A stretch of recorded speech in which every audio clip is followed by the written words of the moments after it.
Hindi pa nahakot. Ayan, ang linis na mga ka-farmer. Kahapon ay pinahakot ko na yung mga kahoy. Tapos ayan pala mga ka-farmer, naputol na rin pala nila yung mulberry dito. Di ko lang po alam kung sino ang nagputol, si Kongkong ba o si Narambo. So ayan na po, ganyan na po kaluwag. Ayan. Ready na ba kayo mga ka-farmer? Are you ready? Go! O, kita nyo yan? Oh, kita nyo? Kita nyo?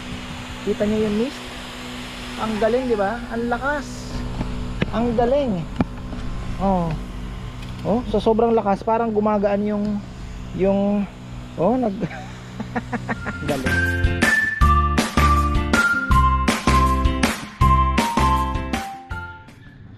Eh nako, isang magandang buhay mga ka-farmer. Ayan. Checkin natin ang mga halaman na hindi na lang naitatanim. Isa. Ito kay Ann ito, rambutan. Dalawa, tatlo. Di ko alam kung gusto niya ng ano doon, ng kay Mito. Pero yung isa, tatanim din natin yan. So 1, 2, 3, 4, 5, 6. 6 na lang pala. Wow. So halos naitanim na po. Yung langka, hindi ko lang po alam kung naandoon pa. Andito pa, hindi pa tinanim ni Kongkong. Okay, ayun, nakikita ko pa. So, checkin natin. May ilaw dito kasi nagwe-welding si Junjun doon. Nagpatakbo siya ng kuryente. Yan. Tayo naman, mga ka-farmer, nag-brown. Kasi kinaykaya ng ano, yan yung sayang talaga. Ang ganda na pa naman. Tapos, ang gagaling nila, no? Ang luwag-luwag ng ng kalsada. Di ko maintindihan kung bakit ang hilig pinahan ito. Oh. Siguro may nagtatrabaho dito pero dapat iniwasan naman. Yung mulberry na itanim na. Ayan. Oh, may kawayan pa, hindi pa nahakot. Ayan, ang linis na mga ka-farmer. Kahapon ay pinahakot ko na yung mga kahoy. Buti naman gumanda na, di ba? Oh, yung mulberry kapalit ng acerola cherry. At tatanim tayo ng ano ba itatanim natin dito? Langkaens. Ayan, lumuwag na, kitang kita na. Pwede na pala naman eh. Dalawang langka dito. Doon siguro. Mayroon pa akong isang naiisip itanim dito yung mga saging pala. Diyan na sa gilid yan. Pag natuyo na po yung mga dahon na yan, hayaan lang natin mabulok yan. So saging diyan sa mga gilid, okay lang yan. Tapos sa kayumito, dalawang langka, ayos na. Tapos kailangan ko ng ilang kalamansi din mga ka-farmer. Yan, nag-connect pala si Junjun. 5 pang kalamansi kasi kahapon binibilang ko yung butas, kaya pa po 5. Tapos si Kongkong nagtanim na ng avocado. Sabi ko kahapon, anuhin mo lang kung hukayan, abot pa rin naman pala ng oras na itanim niya pa yung 5.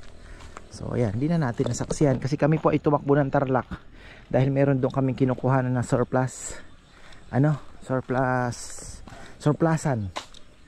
So ayan, tumakbo kami. So ito na yung avocado natin. Wow, beautiful. I love it. Imagine niyo pag medyo lumaki na po yan. Medyo malapit na. Hindi, malaki naman palang agwat. Tama lang yan. Ganda. Pinahinga kaya ni Kongkong ito. 1, 2, 3, 4, 5. Okay. Has avocado. Nandito na.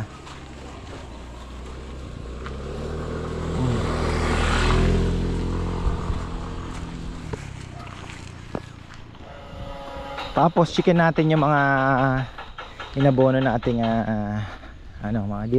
di ko pa pala matatanim yung langka dito. Gamit pa po nila to. Ayun, tinanim na pala din ni Kongkong. Pambihira. Ayan, yung isa naitanim na po yung isa. At yung isa, 2 na lang pala ang hindi. Yung malaki dito niya tinanim. Okay lang. Ayan na po. Naku. Malaya ka na. Ayan. So 2. So 2 maliit na andoon. Ito babantayan natin. Tapos tayo po ay Cross fingers dito sa ating mga suha. Sana naman may mabuo. Ang pangarap natin dito 10, pero 5 na lang. Tumatawad na ako. 5 lang na mapalaki natin ng healthy. Okay na tayo. Sana mga ka-farmer, sana wag naman tusukin. Ayun yung mga candidate natin, oh. Ayun, oh, mga candidate. Ayan. Sana naman po. Tapos meron pa dyan yung mga candidate. Ayun, oh, dami. Huwag mo daw turuin, sabi sa Bicol. Pag tinuro mo na papayog, nahuhulog. Tapos ito yung ating mga papaya. So far okay pa rin naman. Yung isa lang ang sagasaan daw ito eh. Pero the rest mukhang okay naman po yung ating paglagay ng fertilizer. Hindi naman na sobrahan dahil ganda pa rin naman po yung dahon. Kasi yung iba, tingnan natin. Gaganda to, kaya lang kulang sa sunlight. Shoutout pala kay Tita Aida Gascon. Ayan, kachat ko siya kanina. Ganon din kay Tita Susan. Ayun. Ate Marisa Kristovich, hello din sa iyo. At syempre ang aking brother Maynard, get well soon brother. Sana pag kausap ulit tayo. At sana naman ay okay ka na. So ayan, dito yung langka. Nako, okay, huwag muna itanim, pero okay na rin. Problema kasi dinadaanan nila eh. Huwag lang nilang kakantiin to eh. Ito ay 600 din po ang isa. Kaliit-liit na. Yan ay grafted. Legit mga farmer. Ayan, Aviark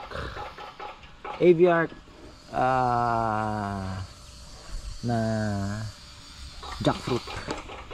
Ayun, 1.5 ang isa. Medyo malaki na yon. Tapos double root stock ito, kaya medyo mahal.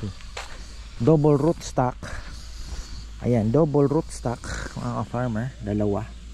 Kita nyo naman, pinagdugtong dalawa. Dito naging isa. Tapos ayan, dito na yung dugtungan niya. Ito na yung pinaka dugtong niya, nandito na. Dito na sila nagsama-sama. So pag laki-laki po nito, 1 year bago tayo mag pruning. After the 1 year, saka tayo magde-decide kung alin yung mga branches na ikikip mo. Ganun daw yan. Ganun yung stages. Kasi meron siya, ang galing nung binilhan ko nito. Kasi kompleto po, may root booster na binigay. Tapos may instructions talaga. Naalala ko nung nagmamadre de agua ako. Parang ganun din. So nakalagay doon na yung first year niya, doon na yung magpuprune ka. Kakalbuhin mo na naman siya ulit. Tapos pipili ka na lang ng ilang branches na ititira mo. Kasi po ang langka, nagbubunga sila sa katawan, di ba? Sa branches lumalabas yung mga bunga. Hindi siya kagaya na avocado sa dulo, di ba? Sa mangga sa dulo. Ito sa katawan po nagbubunga. So magtitira ka ng ilang ng sanga, yun ang pipiliin mong palalakihin mo. So yun first year. Tapos sa third to fourth year, third year po may magbibigay na daw yan ng bunga pag maganda yung pag-aalaga. Hindi yung palago-pago na pag-aalaga, hindi po ganon. Yung kailangan talaga unang-una syempre water. Huwag mo nang abunuhan, pero lagyan mo ng tubig. Pero dapat syempre may tubig na rin naman, abunuhan mo na. Pero kung papipiliin ka, mas better na water na lang ilagay mo, kaysa yung mag-aabono ka hindi ka magpapatubig, mamamatay lalo yan. Tubig po ang pinaka foundation. Tapos syempre yung abono kasunod na lang yan. Pero dapat ay tamang abono din ang ilalagay ninyo. Kagaya nito, ano ba ang ilinagay natin dito? Nag-spray din tayo, naglagay tayo ng 0060. Tapos yung kulay blue nating Yaramila. Hindi ko lang po alam kung ang dami pang abonong, nasaan ba yung abono namin hindi ko na alam kung saan ko linagay. Pero 0060 yon. Tagal-tagal matunaw yun hopefully ay masipsip niya rin. Pangpatamis daw yon at pampalaki ng bunga syempre. So Di ko alam, baka isprayhan muna natin ito mga ka-farmer ng top kill para naman ay wala tayong pagsisisihan. Tapos ayan pala mga ka-farmer, naputol na rin pala nila yung mulberry dito. Di ko lang po alam kung sino ang nagputol, si Kongkong ba o si Narambo. So ayan na po, ganyan na po kaluwag. Tapos magtatabas pa po tayo dyan. Baka si Rambo na ang tumira nito, pero ilang araw na mulberry. Tapos tingnan nyo, nanghihinayang ako mga farmer. Ano na tayo, ang ganda na pa naman ng avocado natin. Science to Ito po yung ililipat natin. Pero ang ganda na 1 year na siya. Tingnan nyo patulis din yung di ba? Baka has ito Cardinal daw ito mga farmer. Wala tayong biniling has avocado na Cardinal, pero patulis din ang dahon. Kita nyo? Ayan, kukunin ko lang. Nakita ko lang kasi hindi ko po alam na pinutol na nila. Laki ng linuwag Kasi ang mangyayari niyan, pag nagpaluwag po tayo ng kusina, dito na yung mga tao sisiksikan. Pero syempre parang ang hirap din naman i-open ng hindi pa ito tapos, 'di ba? Kasi magko-concentrate na dito yung mga tao. Pero yan, teka, sa iba na naman daldal natin mga farm. Ayan, saan ba yung aking sprayer? Nakaw, wala ay naandoon, patay tayo. Dalhin ko itong top kill ko, naandoon, ginamit ni Kongkong. Pero ayan napakita natin, putol na yung mangga at yung mulberry. So lumuwag na po dito. Sabi ko nga yun yung alam nyo yung lipote, katabi niya mangga din. Sabi ni Bebe, wag, Indian mango yan, Indian mango daw. Pero sabi ko, Bebe, nakaano sa lipote, ang dami na nating Indian mango. Tingnan nyo naman Indian mango, ilan yan? 1, 2, 3. So 3 na yan. Pinutol na rin pala yung dito. 3, 4 po ang Indian mango dito sa taas, plus 2 sa baba. So 6 ang puno natin ng Indian mango dito. Plus yung mangga, na ilang puno pa ng mangga rito. Ayan pwede na siguro lang naman, dami na. Ayan, ang dami na palang naputol na galing produktibo.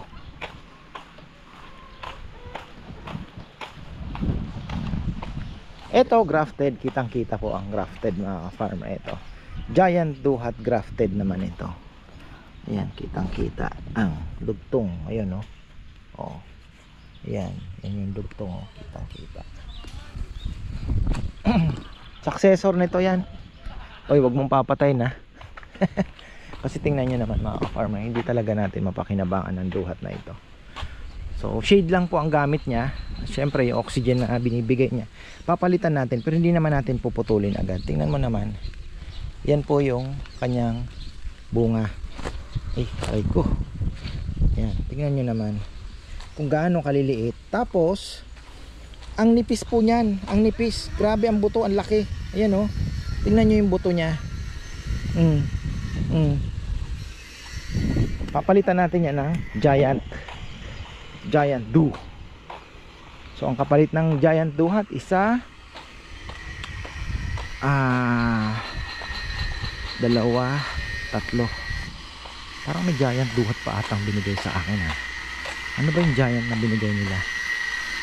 So 1, 2, ayun na nga pala, ayun na yung nakaano na, tama, may giant duhat. So bali 3, 4. Di ko lang po alam kung giant duhat yung naandun sa atin, pero malalaki siya. Pero kasi may nakita ako nakapost sa Facebook na giant duhat, mas malalaki. So malalaman po natin yan kung may mundo pa nun pag nagbunga, diba? God willing, tingnan natin. Pero ang ganda na wow, lilipat natin yan nasa pintuan pala. Pinalitan ni Kongkong ng pang spray talaga ng hindi na mist. Pero okay na din yan, ang lakas nito. Ayan, oh. Para di na po tayo magsisi mga ka-farmer, kailangan nating tirahin talaga. Dahil ayoko naman pagsisihan. Importante may maamoy silang mabaho para hindi po lumapit. Ito tayo, kalaban natin yung hangin. Yung gulo ng hangin naman. Gulo mo naman.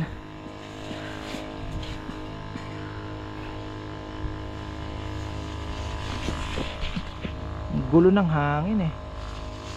Oh, punta na naman sa akin. Lumipat na nga ako. So ayan, okay na po ito.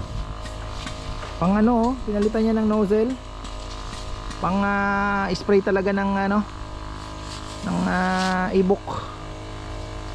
Nag-spray po kasi siya nung ano, nagputol ng mangga. Okay na to. Ayan, tama na yan. Yan, ito lang po ang ni-recommend sa atin na pwede mong gamitin din sa kalamansi. Dahil citrus din naman po at same ang kalaban, pwede nating i-spray ito. Sa mangga pwede rin siguro ito. Sa mangga. Kasi yung mga nanunusok po nito, baka sa ampalaya pwede rin. Yung mga nanunusok na parang putakti, yan po ang tinataboy nito. Baho kasi siya. Kaya siguro ayun, takot yung mga insekto. Ayan, oh. Ito po ang itsura ng ating kainan pag walang tao. Ayan, daming mga nalaglag. At puputol din po tayo ng mga sanga ng ano, pagdating ni Kongkong bukas. Putol tayo ng mga sanga akasya. Delikado, mamaya magbagsakan, may mabagsakan pa. Yan, oh, yung mga sangang marami-rami din po. Ayun, ayun nga, mayroon ding malaki doon, oh. Si Kongkong magaling dyan, ayun. Ito, ayun pa. Tingnan nyo, oh, pag malakas yung hangin, mabagsak talaga sila. So marami pa po ang puputuling sanga.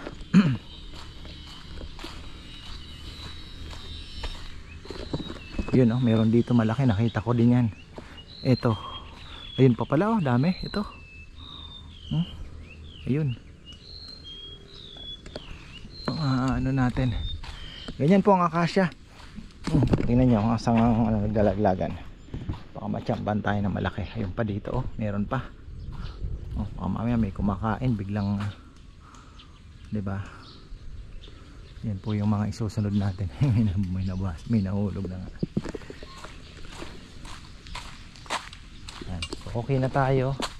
After 4 days na naman yan. Siguro kahit sabi mo Monday na naman next week, saka na naman tayo mag-i-spray. So at least 2 times a week pwede na po yan. Tingnan natin kung may mapapalaki tayong suha.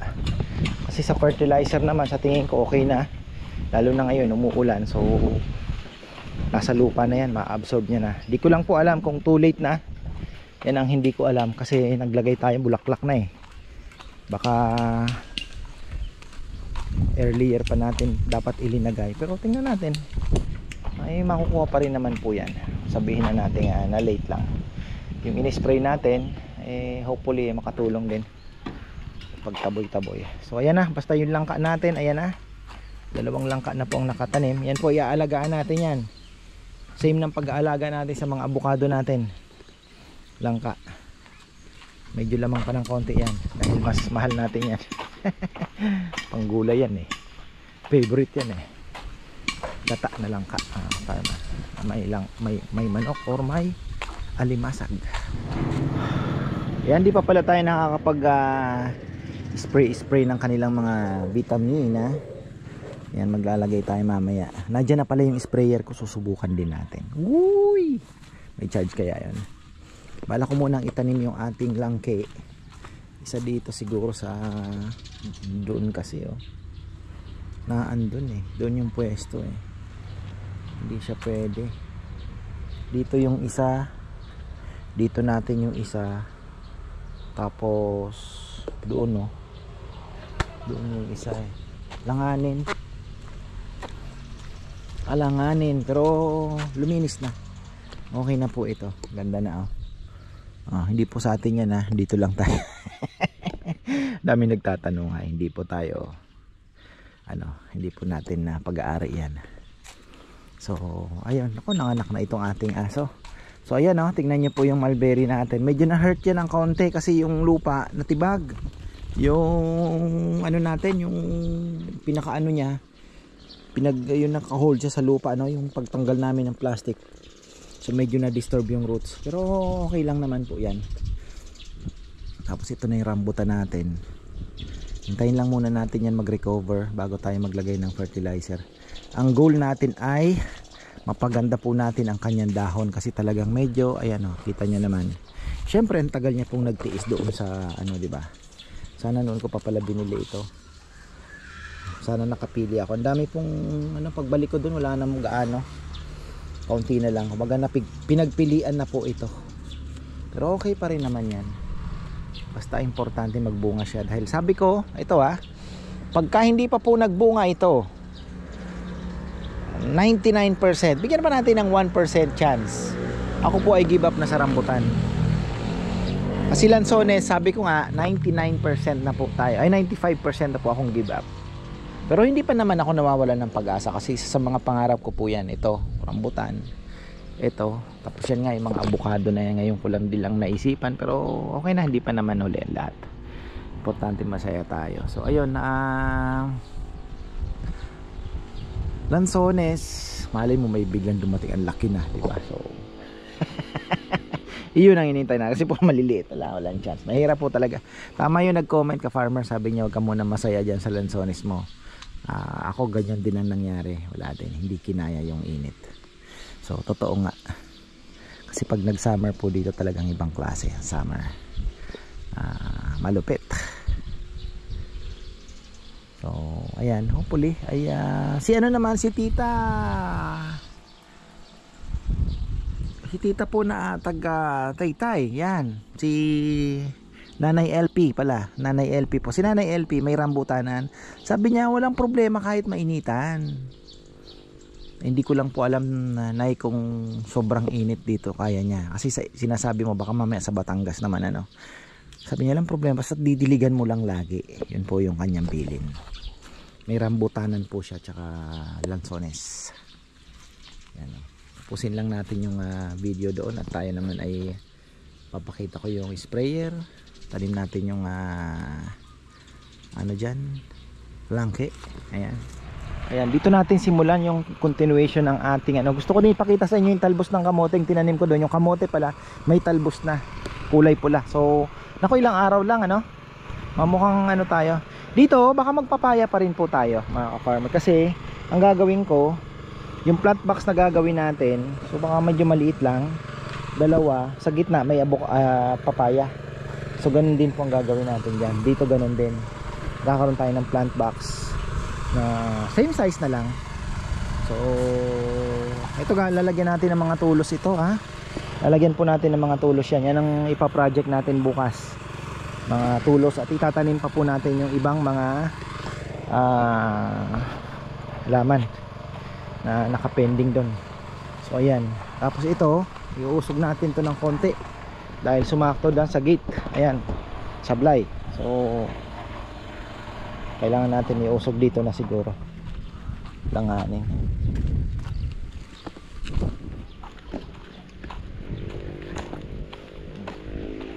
Kalamansi 5 piraso, diba? Pwede pa tayo maglagay muna ng bago isa pang papaya siguro sa gitna niyan habang lumalaki yung kalamansi, diba? Isang taon lang naman ang papaya natin, so okay na yun. Tapos yung sprayer, unboxing tayo. Sana maganda, ko ng mura kasi minsan laki ng diferensya, 2,400 yung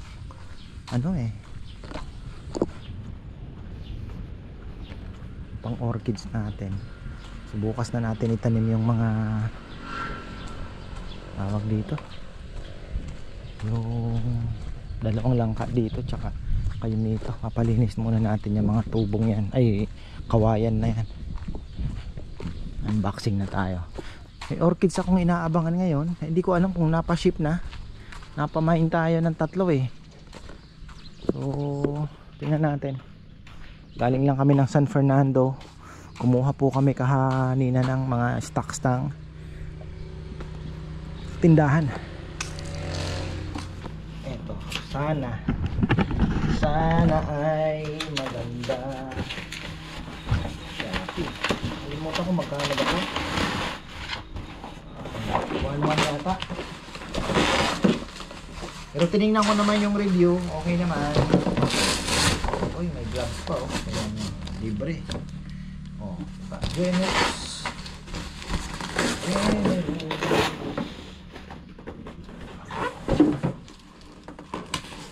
Ito, exclusive po ito sa orchid. Uy, ganda ng kulay, men. Uy, wow. Ang bihira. Ay, nandito yun. Ay, naku naman.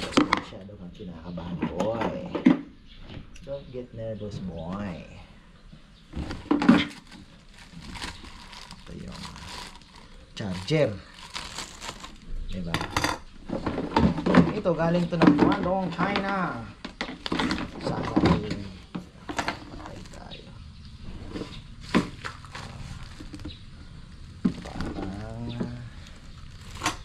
yari na naman tayo.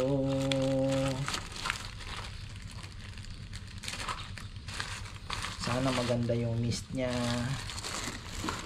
May mga pangtakal pa sila dito kung measurements. Ayan. Pero duda ako sa sprayer niya. Mahilig kasi tayo sa mura eh. Hilig sa mura.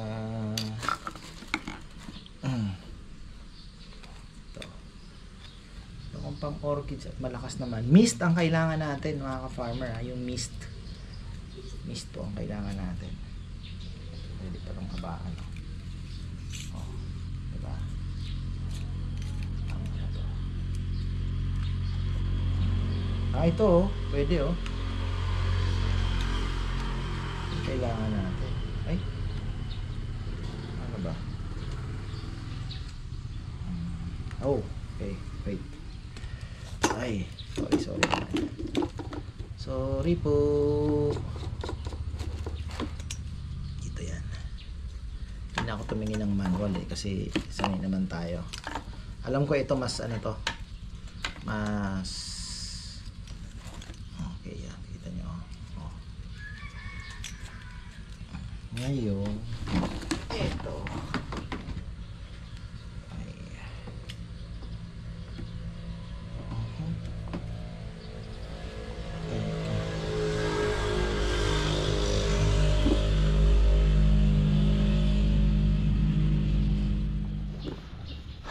Ayan, kanina nung hina-unbox natin Kingstone knapsack sprayer. Ayan, ito po ibinili ko lang sa Shopee at hindi naman tayo binayaran ni Kingstone. Pero ako po ay napabilib mga farmer kasi nilagyan ko na ng tubig yan. Ngayon, may ano na din po ito, may supplement na din para sa ating mga orchids. Ayan. Ang nangyari, grabe lakas men. Bilib ako. Ay, maniwala po kayo na hindi po ako nagbibiro. Yan, suot lang muna natin tong knapsack. Ito po ay 16 liters na kinuha ko. Pero napabilib po ako dahil ang ganda ng kanyang performance. Mist na mist po ang bigay niya. So sabi ko wow, ayos ah. Mas maganda pa po doon sa sprayer namin. Alang mahirap isuot ah. Medyo kumakalas siya. Ganun talaga yan. Ay, hirap naman. Teka. Ayan. Nakikilo tuloy kayo. Okay, hirap kasi. Ayan. Ready na ba kayo mga ka-farmer? Are you ready? Go! O, kita nyo yan? Oh, kita nyo? Kita nyo? Kita nyo yung mist? Ang galing, di ba? Ang lakas. Ang galing. Oh. Oh, sa sobrang lakas parang gumagaan yung oh, galing. Hindi tayo nagkamali sa anong ito. Hindi tayo nagkamali. Galing. Ang galing, pang orchids talaga to. Ang galing, brother. Ayan, oh. Tingnan nyo naman. Mist talaga ang kailangan niya. Oh. Tayo. Kalimutan na yan. Oh. Oh. 'Di ba? Hindi ako nagkamali, ah. Minsan tumatama din yung Shopee, ano? Oh. Oh, kitang-kita naman. Hindi ko kayo niloloko. Oh. Tutok. Sige. Boy, tutok. Oh. Oh.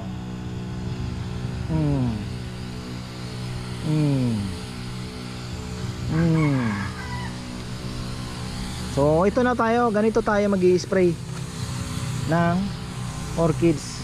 Hindi masayang ang oras natin kakapigat, nakakangalay. So itong gagamitin natin ay exclusive only for orchids and for plants na rin po na nangangailangan ng foliar fertilizer. Wala pong insecticide na gagamitin.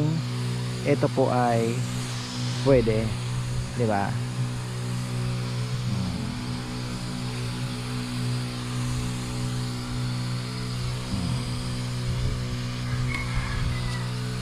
Okay. Ang bilis lang. Meron pa siyang ano, naka-fix.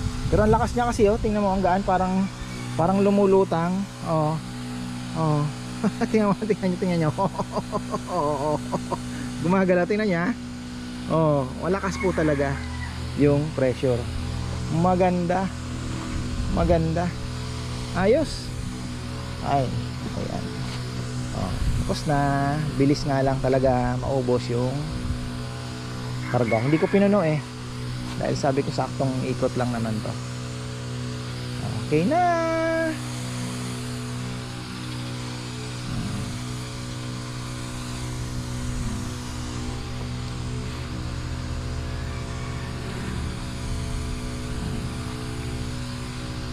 Pagkain naman yan na baon. So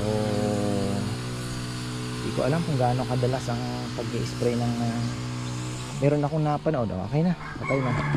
Meron akong napanood, sabi niya everyday daw may pabaon yung kanyang ini-spray, pero very light lang, very light. Pero araw-araw po pag nag-spray siya, laging merong fertilizer. Very light lang. Alright, ganda. Bago tayo magtapos mga farmer, ikutan lang po natin at ako'y didiretso na magpakain ng aking mga ibon. 2:30. Dumaga tayo. Uy, kailangan ko palang esprayhan to. Marami pong uod. Ang pati tingnan nyo, inuud pati ang ating oregano. Imagine that. So ito na, dito po tayo sa likod. At may bunga na din pala ang talong dito. At si Chuchay ba to? Chuchay nga ito mga farmer. Ayan, Chuchay. Chay! Chay! Shh! Chay! Chuchay po yan. Chuchay! Snabera, nagtatampo to pero mas mabuti na po ito dito dahil may lalaki dyan, diba? Pag nag-hit siya, yan, umalis. Tampo. Namigay mo ako, boss. Nandito lang naman tayo. So nandun din po si Becky kasi may lalaki siya dyan, so mas mabilis silang dadami. At the same time ay, diba, daming damo. Unlike dito po, namomroblema kami, tapos pwede pa siyang mawala kasi doon kakarating po doon sa kabilang nakakarating na doon sa may kalsada. Layo na nun doon sa bundok sa may papunta na Hong Kong. At least dito ito nakakulong po ito. Tapos sa gabi pinapapasok po sila dyan ni Dodong sa building. Diba? So ayan, ito na po yung ating mga kamote. Ayan na, kaunti na lang po yan. Kaunti pa siguro. Pagka medyo ganyan na, pwede na natin talbusan yan para sanga. Lahat na meron na. Diba? Ito yung tinanim ko. Maganda din pala ang kamay ko ayan marami na po yan. Antay lang tayo ng ilang linggo. Dito pala may talong pa tayo makukuha. Nagbubungahan na rin. Nako, swerte natin. Ito yung dayap. Tingnan nyo na fertilizer. Mas nag-green na po yung kanyang dahon. So expect natin yan na mag-green pa, darker green. Kasi ito, sign na kulang po sa nutrients ang ating halaman. Pero tingnan nyo naman nung na-fertilizer, mas nag-green na po siya. Diba? At nakalaya na siya. So dito naman hindi naman siya gagalawin gaano na dyan. Wala na siyang Pero ito ay air layered ito mga ka-farmer. Kitang kita mo naman kasi hindi siya yung itsura talaga nung ano din to, markot. Kitang kita mo walang dugtong, sanga lang siya, pinaugat. Pero okay lang yan, bubunga din naman. Diba? So ayan, marami pong salamat. Tapos na naman tayo at magandang buhay. Palaka yun.